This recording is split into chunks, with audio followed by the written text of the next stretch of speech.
1971 India Pak യുദ്ധത്തിൽ ഇന്ത്യക്ക് മുന്നിൽ അടിയറവ് പറഞ്ഞ ശേഷം 1972 ജൂലൈ 2 ഇന്ദിരാഗാന്ധിയും പാകിസ്ഥാൻ പ്രസിഡന്റായ സുൽഫിക്കർ അലി ഭൂട്ടോയും ചേർന്ന് ഒപ്പുവെച്ച സന്ധിയാണ് ഷിംല കരാർ.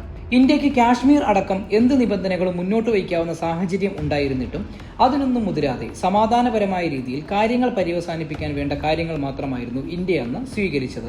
ഇരു രാജ്യങ്ങളും തമ്മിൽ ഭാവിയിൽ ഉണ്ടാകാവുന്ന എല്ലാ പ്രശ്നങ്ങളും ഐക്യരാഷ്ട്രസഭയുടെ തത്വങ്ങൾ അനുസരിച്ച് സമാധാനപരമായി പരിഹരിക്കണമെന്നും അനാവശ്യമായ ആക്രമണങ്ങൾ അഴിച്ചുവിടരുതെന്നും ഇതിൽ പറയുന്നു. കൂടാതെ അന്നത്തെ ഇന്ത്യ പാക് ബൗണ്ടറിയെ ലൈൻ ഓഫ് കൺട്രോൾ അഥവാ LOC ആയി കണക്കാക്കാനും തീരുമാനമെടുത്തു. ഇതിനുശേഷം പാകിസ്ഥാന്റെ ആഭ്യന്തര കാര്യങ്ങളിൽ സൈന്യം പിടിമുറുക്കുകയും ഭരണം ഏറ്റെടുക്കുന്ന സാഹചര്യവും രൂപപ്പെട്ടു. അതിനാൽ തന്നെ കാർഗിൽ യുദ്ധം പോലുള്ള ആക്രമണങ്ങളിൽ ഭീകര സംഘടനകളെയും ജിഹാദി ഗ്രൂപ്പുകളെയും ISIയുടെ പിന്തുണയോടെ പാകിസ്ഥാൻ ഉപയോഗിക്കാൻ ആരംഭിച്ചു.